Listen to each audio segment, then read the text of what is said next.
The day Patricia Henderson from the Pine Valley HOA board showed up at my door with a cease and desist letter about my chickens.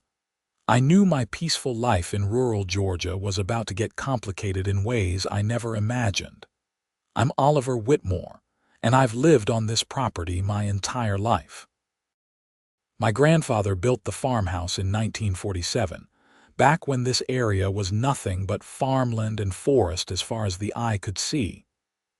The chicken coop he constructed still stands today, weathered but sturdy, housing my small flock of 12 hens and one rooster named General Sherman. Those birds weren't just pets or a hobby. They were part of my family's legacy, a connection to simpler times, and they provided fresh eggs that I shared with the few neighbors who'd lived here before the developers came. Patricia stood on my porch that Tuesday morning in early March, her perfectly styled blonde hair barely moving in the breeze, wearing a white pantsuit that probably cost more than my monthly grocery bill. She held out the letter like it was a subpoena, her manicured nails painted the color of fresh blood. "Mr. Whitmore, I'm here on behalf of the Pine Valley Homeowners Association. We've received multiple complaints about the noise from your rooster, and our community bylaws strictly prohibit farm animals within the neighborhood boundaries." I took the letter, scanning it quickly. The legal jargon made my head spin, but the message was clear. Remove the chickens within 30 days or face daily fines of $200. Madam, with all due respect, my family has been raising chickens on this property for nearly 80 years. We were here long before Pine Valley existed. Patricia's smile was as cold as January frost. That may be, but when you failed to contest the incorporation of your property into our HOA boundaries 3 years ago, you accepted our rules. The chickens need to go. I never got any notice about being incorporated into an HOA. That's not our problem, Mr. Whitmore. You have 30 days. She turned on her designer heels and walked back to her white Mercedes SUV, leaving me standing there with a piece of paper that threatened to upend my entire life. I went inside and called my buddy James, who worked as a paralegal in Atlanta. After explaining the situation, he let out a low whistle. "Oliver, they can't just incorporate your property without proper notification. Did you check your deed recently? Not in years. Why would I? This has been family land since after World War II. You need to go to the county clerk's office tomorrow. Get copies of your original deed, survey maps, and any incorporation documents they filed for this HOA. If they didn't follow proper procedures, you might have a case." That night, I barely slept. General Sherman's morning crow had never bothered me, but now every sound from the coop felt amplified, knowing that Patricia and her cronies were probably counting down the days until they could start fining me. The next morning, I drove 30 minutes to the Fulton County Clerk's office in downtown Atlanta. The building was old, built in the 1960s, with that institutional smell of old paper and floor wax.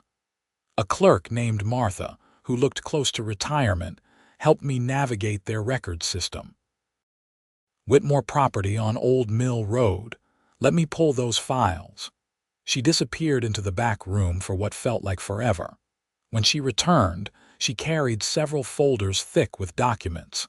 "Here's your grandfather's original deed from 1947, and this is interesting. There's a survey map from 1946 showing your property lines, plus agricultural zoning that's never been changed." I spread the documents across the counter. My grandfather had purchased 47 acres, though my father had sold off 20 acres in the 1980s when money got tight. That still left our homestead with 27 acres, plenty for the farmhouse, chicken coop, and the small vegetable garden I maintained. "What about HOA incorporation documents?" I asked. Martha typed on her computer, frowning. The Pine Valley HOA was established in 2019. According to this, they filed documents claiming jurisdiction over properties within specific boundaries. She pulled up a map on her screen. Oh my! According to their filed map, they drew their boundaries to include your property, but there's no signature from you consenting to join. Is that legal? Absolutely not. Georgia law requires written consent from property owners to join an HOA, especially for properties that predate the HOA's establishment. You might want to talk to a real estate attorney. I took copies of everything, my hands shaking slightly as I paid the fee. This wasn't just about chickens anymore. This was about protecting my family's land from people who thought they could redraw boundaries to suit their suburban fantasies. Back home, I called James again and sent him photos of all the documents. He called back within an hour. Oliver, this is bigger than I thought. The HOA filed fraudulent incorporation documents. They can't legally enforce any rules on your property. You were never properly notified and you never consented. But here's the thing, they probably know this and are hoping you'll just comply rather than fight. What do? You need a lawyer. A good one. I know someone who specializes in property rights cases. Her name is Elizabeth Donovan and she doesn't lose. Can you afford her retainer? I thought about my savings account, built up slowly from my job as a software consultant and my modest lifestyle. I can manage. Good. I'll send you her contact information. In the meantime, document everything. Every interaction with the HOA, every letter, every conversation. And whatever you do, don't remove those chickens. Elizabeth Donovan's office was in a converted historic home in Decatur, about 40 minutes from my place. When I met her 2 days later, I was struck by how different she was from Patricia. Elizabeth was probably in her late 30s, with dark hair pulled back in a practical ponytail, wearing jeans and a blazer. Her office was cluttered with law books and case files, but her eyes were sharp and focused when I explained my situation. Mr. Whitmore, I've dealt with cases like this before. Aggressive HOAs trying to expand their territory without following proper legal procedures. It's more common than you'd think. She reviewed my documents, making notes on a yellow legal pad. Your case is strong.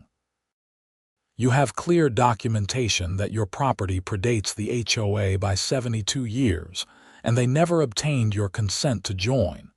But we need to act quickly before they start issuing fines. What's our first step?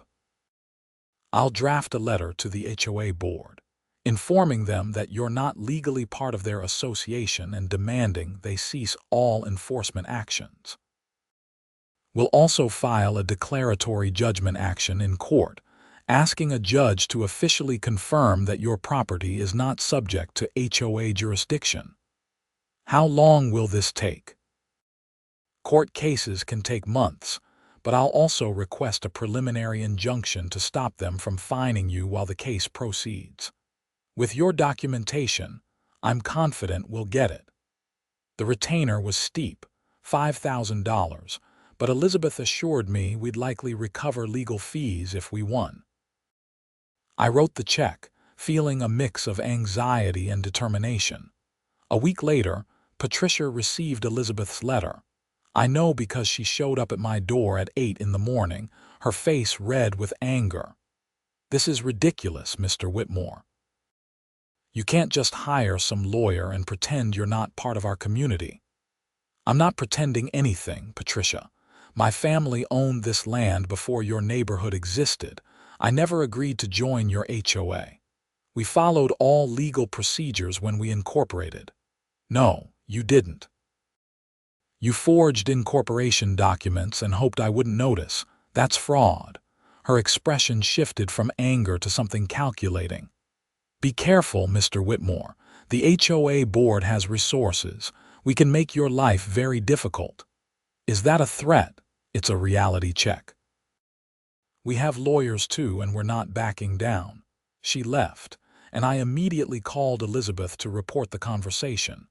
"Document it," she said. "Her threats might actually help our case." The following week, the HOA board held an emergency meeting. I wasn't invited, but my neighbor Tom, who lived in one of the newer houses and was fed up with HOA overreach himself, attended and gave me a full report. According to Tom, Patricia had rallied the board, painting me as a troublemaker trying to turn their upscale neighborhood into a barnyard. She claimed my roosters crowing disturbed morning meditation sessions, and that the chickens attracted predators. Several board members seemed sympathetic, but a few asked pointed questions about the legality of enforcing rules on property that predated the HOA. Patricia didn't have good answers, Tom told me over coffee at my kitchen table. She kept saying their lawyer assured them everything was fine, but she got defensive when Bill Morrison asked to see the incorporation documents with your signature. Who's Bill Morrison? Newer board member. Retired lawyer himself. He seemed skeptical of Patricia's crusade. That was encouraging, but I knew the fight was far from over. Elizabeth filed our lawsuit in Fulton County Superior Court 2 weeks after our initial meeting. The complaint was detailed, outlining the HOA's fraudulent incorporation of my property, their lack of proper notification, and my family's long history on the land. We requested a declaratory judgment confirming I wasn't subject to HOA rules and an injunction preventing them from fining me. The HOA hired their own attorney, a slick corporate type named Richard Baxter from a big Atlanta firm. His response to our lawsuit was aggressive, claiming that my failure to object to incorporation within a specific time frame constituted implied consent. It was legal nonsense, but it meant we'd be fighting this in court. Our first hearing was scheduled for late April, about 6 weeks away. In the meantime, life continued. I went to work, took care of my chickens, and tried to ignore the increasingly hostile glares from some of my newer neighbors when I drove through the development to reach my property at the end of Old Mill Road. Not everyone was hostile, though. Tom became a regular visitor, often stopping by for eggs and conversation. A few other longtime residents reached out quietly, sharing their own frustrations with the HOA's heavy-handed tactics. One couple, the Johnsons, had been fined $3,000 for painting their shutters the wrong shade of approved gray. "We're rooting for you," Mrs. Johnson told me when she stopped by one afternoon. "If you win, maybe the rest of us can fight back too." That's when I realized this case wasn't just about my chickens. It was about property rights, about protecting family land from bureaucratic overreach, and about standing up to bullies who thought money and bylaws gave them unlimited power. As the hearing date approached, Elizabeth prepared our case meticulously. She interviewed my father's old friends, gathering testimony about the property's history. She obtained historical aerial photographs from the county, showing my farmhouse standing alone in 1947, 1960, 1975, and 1990, before the first Pine Valley houses appeared in 2018. "The visual evidence is compelling," Elizabeth said during one of our preparation meetings. "Any judge looking at these photos will understand that your property was here first." What about their argument that I should have objected earlier? Georgia law is clear. You can't be bound by an HOA without explicit consent, regardless of timing. They're grasping at straws. The weekend before the hearing, something happened that changed everything. I was in the garden early Saturday morning when I heard shouting from the direction of my chicken coop.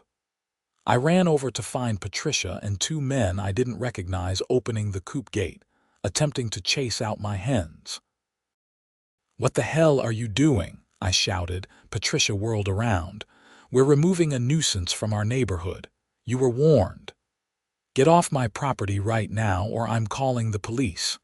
One of the men, tall with a crew cut, stepped toward me aggressively. Why don't you make us, old man? I wasn't old, only 42, but I wasn't about to get into a physical confrontation. I pulled out my phone and dialed 911, keeping my distance. I'm reporting a trespassing and attempted theft on my property at 847 Old Mill Road. That got their attention. Patricia's face went pale. This isn't theft. We're enforcing community standards. You're on my private property without permission, attempting to take my animals. That's theft and trespassing. The Fulton County Sheriff's deputy arrived within 15 minutes. Deputy Martinez listened to both sides, then examined the HOA's cease and desist letter and my property deed. Madam, this letter gives you no legal right to enter private property and remove someone's animals. That's theft, regardless of your HOA rules. But he's violating our bylaws, Patricia protested. That's a civil matter. Breaking into someone's chicken coop is criminal. I could arrest all three of you right now for trespassing and attempted theft. The two men immediately started backing toward their truck. Patricia tried to maintain her composure, but her hands were shaking. I want to press charges, I said firmly. Deputy Martinez nodded. That's your right, sir. He turned to Patricia and her companions.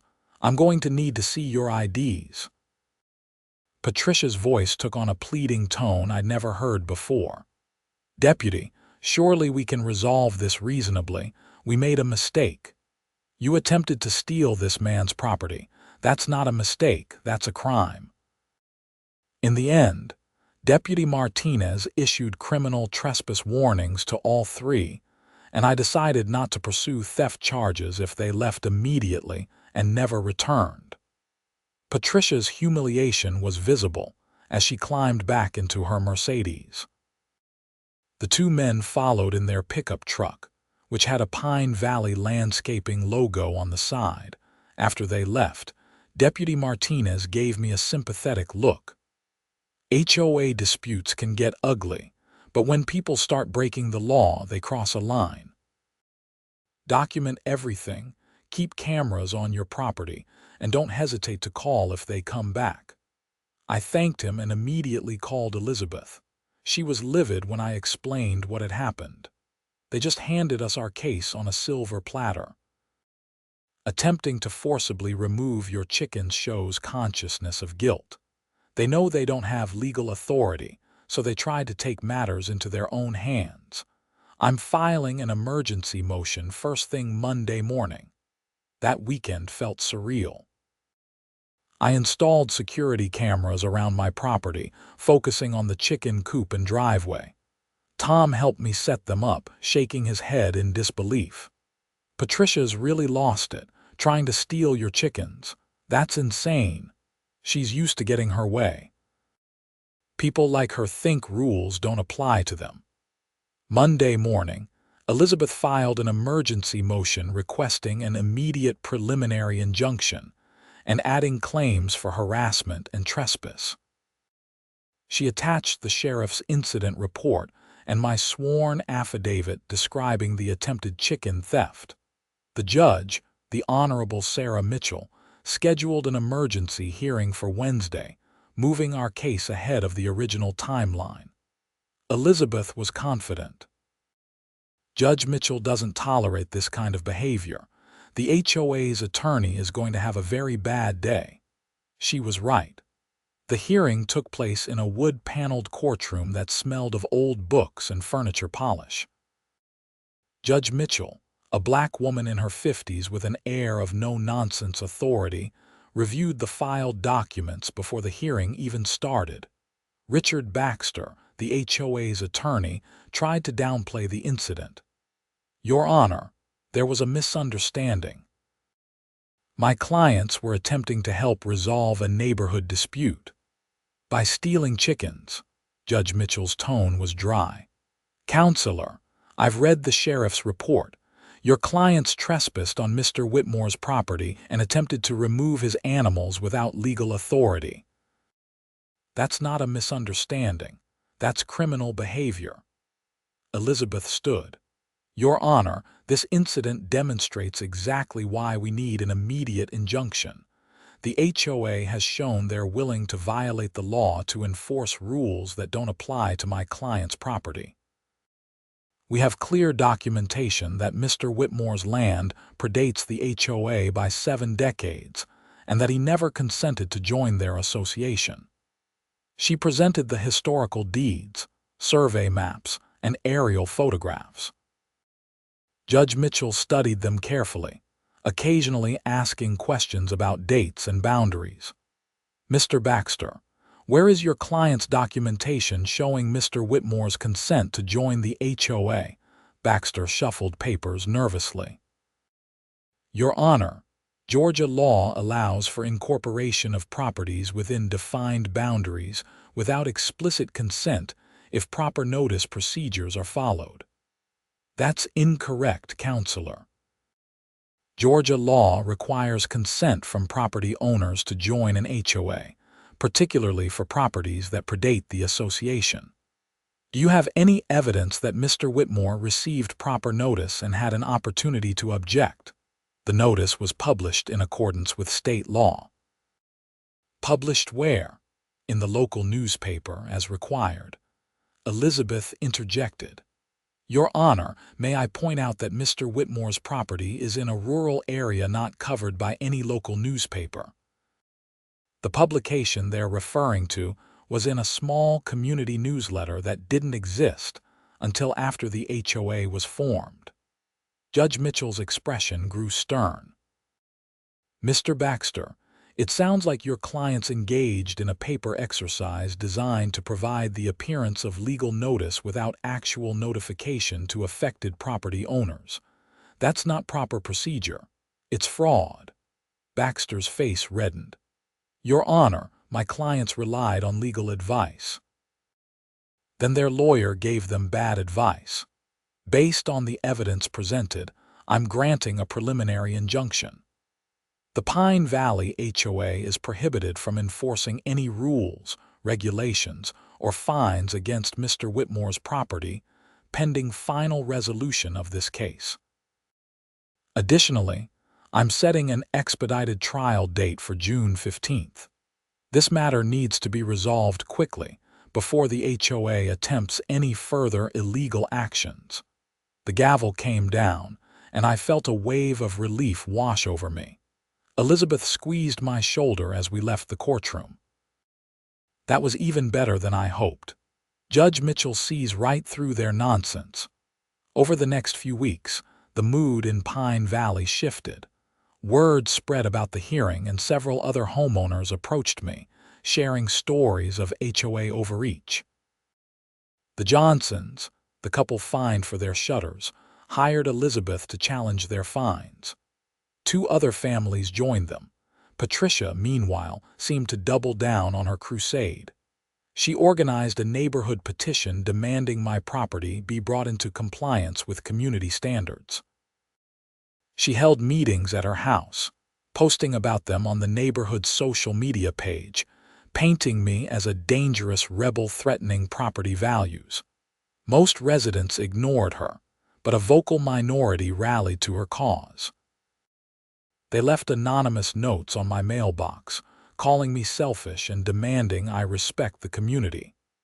One particularly nasty note suggested my chickens should end up in someone's soup pot.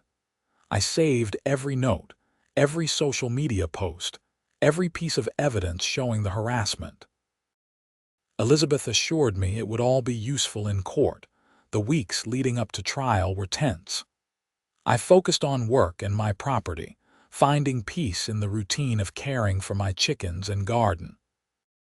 General Sherman's morning crow became a symbol of resistance, a reminder that some things were worth fighting for.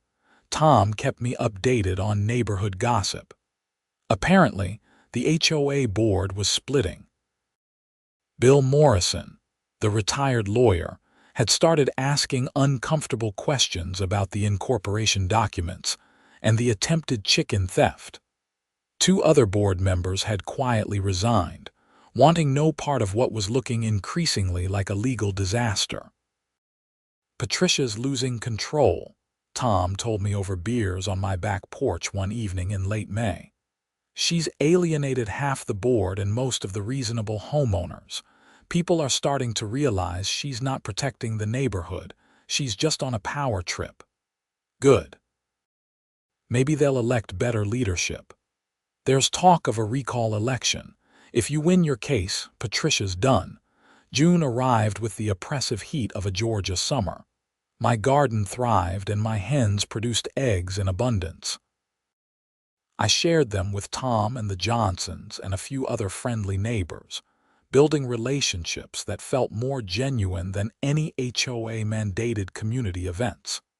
Elizabeth prepared our case with the thoroughness of a general planning a military campaign. She had witness statements from my father's old friends, historical photographs, property records going back to the original land grant, and expert testimony from a real estate attorney about HOA incorporation law. "We're going to bury them," she said during our final preparation meeting. "Every aspect of our case is documented and supported. They have nothing but their fraudulent incorporation documents and a history of illegal harassment." The trial began on June 15th, a hot Monday morning with humidity that made my shirt stick to my back before I even reached the courthouse. Judge Mitchell's courtroom was packed. Tom was there, along with the Johnsons and several other neighbors. Patricia sat at the defendant's table with Richard Baxter, looking grim. Elizabeth gave a powerful opening statement, laying out the history of my family's property and the HOA's systematic fraud. "This case is about whether wealthy developers and their homeowner associations can redraw legal boundaries to suit their preferences, without regard for existing property rights or established law. The answer, Your Honor, must be a resounding no." Baxter's opening was defensive, focusing on community standards and the importance of consistent rules. He barely addressed the incorporation issue, which told me they knew it was their weak point. The trial lasted 3 days. Elizabeth methodically presented our evidence. She called my father's friend Robert Chen, now 86, who testified about helping build the chicken coop in 1947. She presented the historical photographs, showing the evolution of the area from farmland to suburb, with my property remaining constant throughout. "Mr. Chen, in all the years you've known the Whitmore family, have they ever raised chickens on this property?" "Always. Oliver's grandfather started with chickens and sold eggs locally. It was part of how they made ends meet after the war. Those chickens are part of that land's history." When Baxter cross-examined, trying to suggest that times had changed and farming wasn't appropriate in modern neighborhoods, Robert shut him down. "Young man, just because you build houses around someone doesn't erase their history or their rights. The Whitmores were here first. They have every right to continue their family traditions." Elizabeth also called Dr. Margaret Shaw, a real estate law professor from Georgia State University, who testified as an expert witness about HOA incorporation requirements. "Professor Shaw, in your expert opinion, can an HOA legally enforce rules on a property whose owner never consented to join the association?" "Absolutely not. Georgia law is explicit. HOA membership requires written consent from property owners. Publication of notice in a newsletter doesn't constitute proper notification, and it certainly doesn't create binding membership. The Pine Valley HOA's incorporation documents are legally void with respect to Mr. Whitmore's property." Baxter tried to poke holes in her testimony, but she was unflappable, citing case law and statutory requirements that clearly supported our position. The HOA's case was weak. They called Patricia, who testified about community standards and property values, but under cross-examination, Elizabeth destroyed her credibility. "Miss Henderson, you attempted to forcibly remove Mr. Whitmore's chickens from his property, didn't you?" "I was trying to help resolve a neighborhood dispute. By trespassing and attempting theft, that's your definition of helping." Patricia's face flushed. "He was violating our rules. Rules that don't apply to his property, correct? That's your interpretation." "It's not an interpretation, Miss Henderson. You never obtained Mr. Whitmore's consent to join your HOA, did you? We followed proper procedures. Where's the document with his signature agreeing to join?" Silence. "Miss Henderson, you don't have such a document because it doesn't exist. You unilaterally declared that his property was part of your HOA without his knowledge or consent. That's fraud, isn't it?" "I object." Baxter stood. "Counsel is badgering the witness." "Overruled," Judge Mitchell said. "Answer the question, Miss Henderson." "We had legal advice that our incorporation was proper." "That's not what I asked. Did you obtain written consent from Mr. Whitmore?" "No, but thank you. No further questions." The trial concluded on Wednesday afternoon. Judge Mitchell took the case under advisement, saying she'd issue a written ruling within 2 weeks. Elizabeth was cautiously optimistic. Her questions during testimony suggested she's leaning our way. But you never know for certain until the ruling comes out. Those 2 weeks felt longer than the entire previous 3 months. I threw myself into work, started building a new section of fence around my garden, and spent long evenings on the porch with Tom, talking about everything except the trial. General Sherman's crow every morning became a kind of meditation for me, a reminder of continuity and tradition in a world that seemed increasingly chaotic and hostile to such things. The ruling came on a Friday afternoon, June 27th. Elizabeth called me at work, her voice excited. "We won. We won everything." I stepped outside my office building, needing fresh air as she explained. Judge Mitchell had issued a comprehensive 23-page ruling that methodically dismantled every aspect of the HOA's case. The judge found that the Pine Valley HOA had failed to obtain proper consent from me before incorporating my property into their boundaries. She ruled that their notification procedures were inadequate and appeared designed to avoid actual notice to affected property owners. Most importantly, she issued a permanent injunction prohibiting the HOA from enforcing any rules on my property and ordering them to remove my address from all HOA documentation. But Elizabeth wasn't finished. She also awarded us attorney's fees and costs. "The HOA has to reimburse you for all legal expenses. And here's the best part.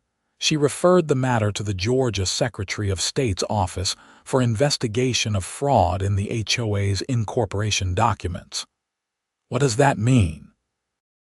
It means Patricia and the board could face regulatory sanctions, fines, or even criminal charges if the investigation finds deliberate fraud. I felt a weight lift from my shoulders that I'd been carrying for months. Can they appeal? They can try, but Judge Mitchell's ruling is so thorough and well supported that an appeal would be expensive and unlikely to succeed. My guess is they'll cut their losses. That evening, Tom brought over a bottle of bourbon to celebrate.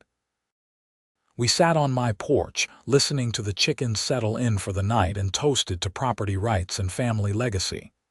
"You did it," Tom said. "You beat them." "Elizabeth beat them. I just refused to give up." "Same thing, there's a board meeting next week." Word is Patricia's being forced to resign. Good. Maybe they'll find someone who understands that being on an HOA board doesn't make you a dictator. The following week, Pine Valley held an emergency board meeting. Tom attended, and reported that Patricia had indeed resigned, along with 2 other board members who'd supported her aggressive tactics. Bill Morrison was elected as interim president, and his first action was to issue a formal apology to me for the HOA's conduct. A few days later, I received a letter from Bill himself, handwritten on personal stationery. Dear Mr. Whitmore, on behalf of the Pine Valley HOA, I want to apologize for the harassment and illegal actions you endured. The board acted improperly, and you were right to fight back. Your property is a reminder of this area's agricultural heritage, and your chickens are welcome neighbors. If you're willing, I'd like to meet and discuss how we can be better neighbors going forward. Sincerely, Bill Morrison. I called him that evening and we had a good conversation. He was genuinely apologetic and embarrassed by Patricia's behavior. We agreed to meet for coffee, and I found him to be a reasonable man who understood that community doesn't come from enforcing uniform rules. It comes from respecting differences and finding common ground. The Johnsons and the other homeowners who'd hired Elizabeth to challenge their fines also won their cases. The court found that the fines were arbitrary and excessive, violating Georgia's HOA regulations.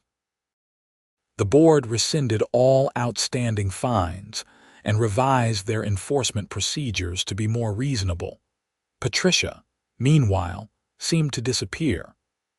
Tom heard she'd put her house on the market and was moving to another suburb north of Atlanta.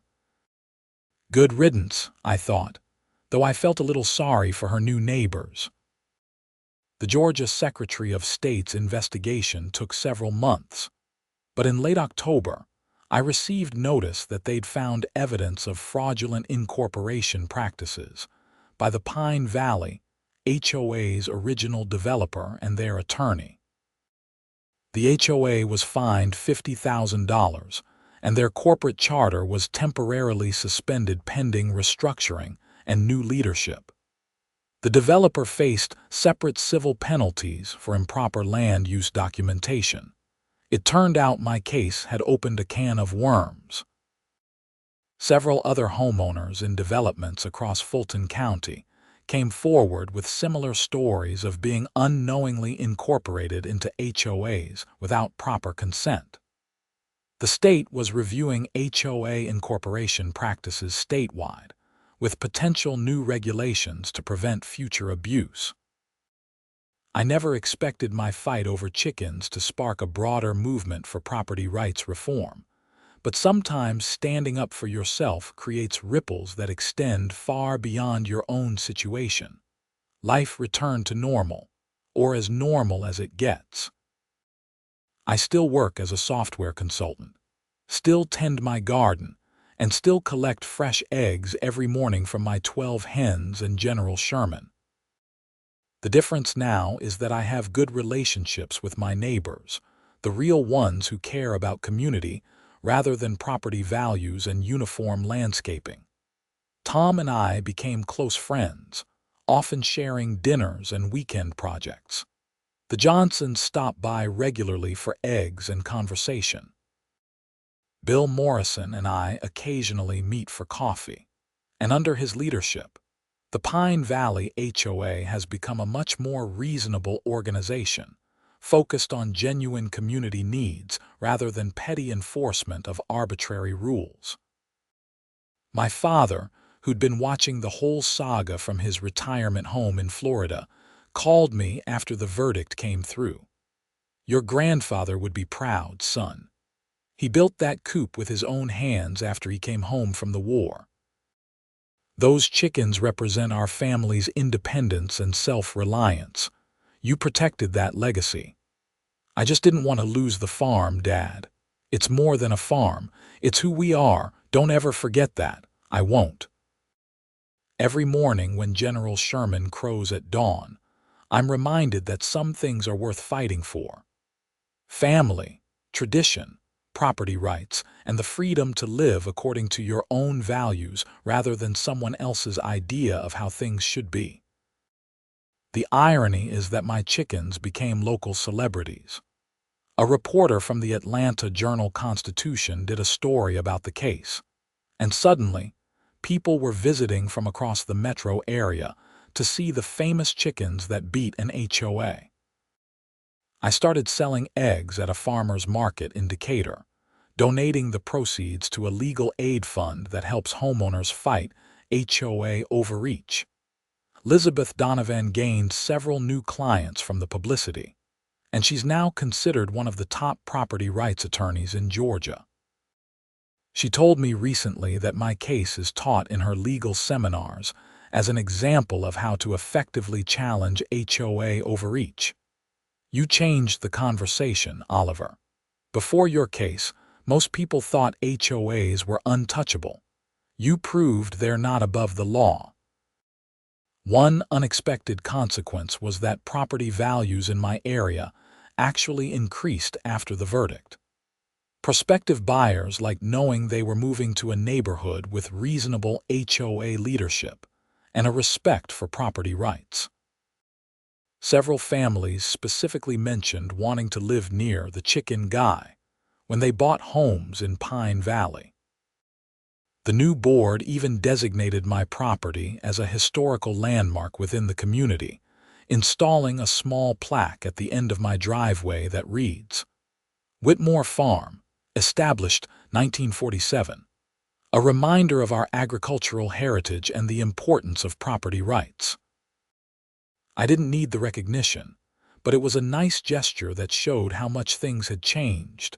About a year after the trial, I was working in my garden on a Saturday morning when a car pulled into my driveway. A young woman got out, maybe late 20s, with a nervous smile.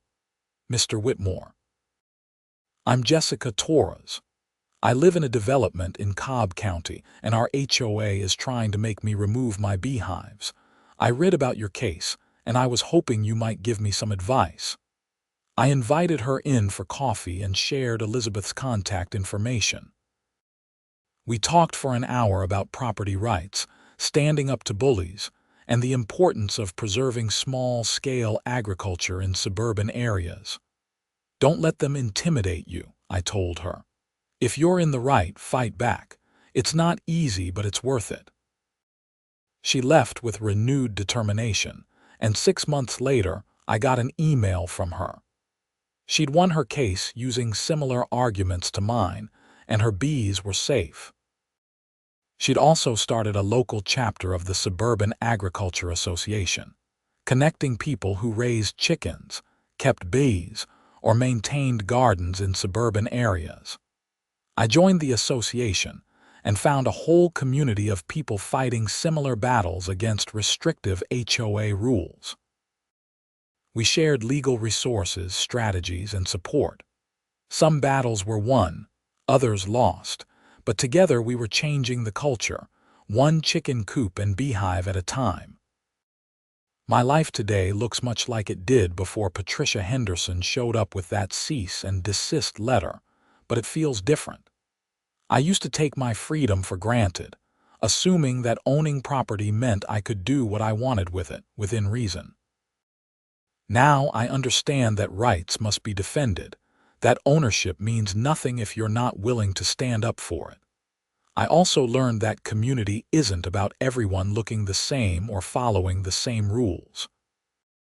Real community comes from respecting differences, supporting each other through challenges, and understanding that diversity in how people live enriches rather than diminishes a neighborhood.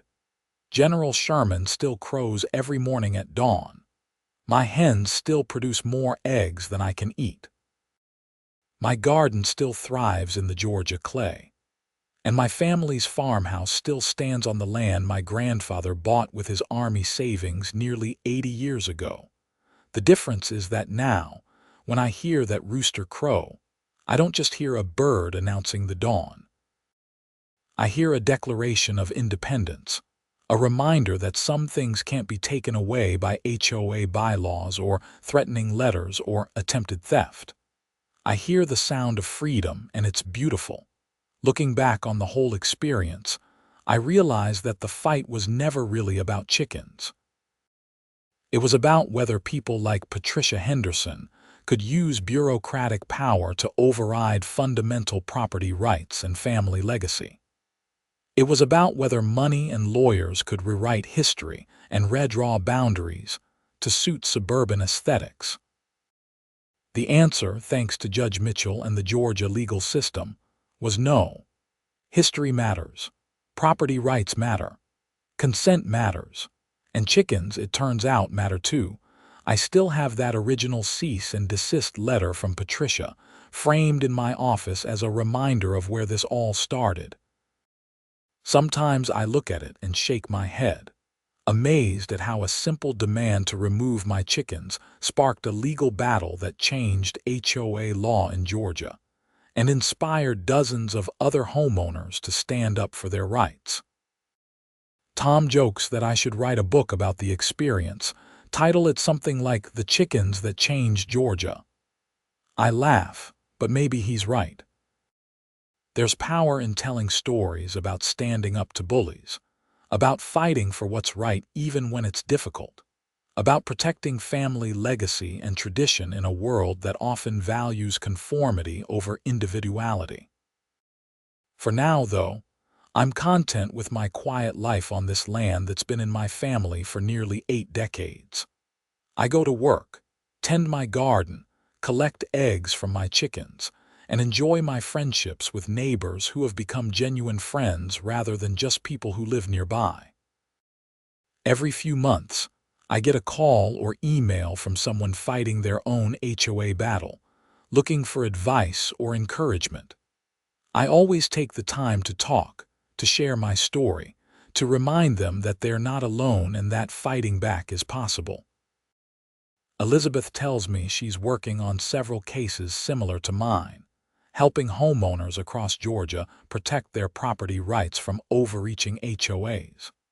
The state legislature is even considering new laws to strengthen notification requirements and limit HOA authority over pre-existing properties. Change is slow, but it's happening. And it all started because I refused to get rid of my chickens.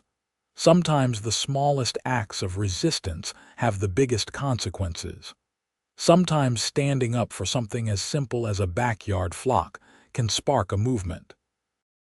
Sometimes one person saying no is enough to change the conversation and inspire others to fight back. I'm not a hero or an activist. I'm just a guy who wanted to keep his chickens and honor his family's legacy. But in doing that, I learned that ordinary people have more power than they realize, that the legal system still works when you have the courage to use it, and that property rights are meaningless unless we're willing to defend them. General Sherman is getting old now, probably in his last year or two. When he's gone, I'll get another rooster and the cycle will continue. The chickens will keep producing eggs, the garden will keep growing, and life will go on in this little corner of Georgia that my grandfather carved out of the red clay nearly 80 years ago. And if another Patricia Henderson ever shows up with another cease and desist letter, well, I know exactly what to do. I've got Elizabeth on speed dial, all my property documents organized in fireproof storage, and security cameras monitoring every corner of my land. But more importantly, I've got the confidence that comes from knowing I stood up for what was right and won. I've got the support of genuine friends and neighbors who respect property rights and individual freedom. And I've got a community of fellow suburban farmers who understand that preserving small-scale agriculture isn't just about food. It's about maintaining connections to the land, to history, and to a way of life that's worth protecting. The sun is setting now over my property, painting the sky in shades of orange and pink. General Sherman and the hens are settling into their coop for the night, their soft clucking a peaceful soundtrack to the end of another day. In the distance, I can hear the sounds of the Pine Valley neighborhood, kids playing, someone mowing a lawn, the general hum of suburban life. But here, on my 27 acres of family land, things are quieter, simpler, more connected to the past while still existing in the present. This is what my grandfather envisioned when he bought this land after the war, a place where his family could build something lasting, something real, something that couldn't be taken away by changing times or suburban sprawl. He was right, though he probably never imagined his grandson would have to go to court to protect what he'd built.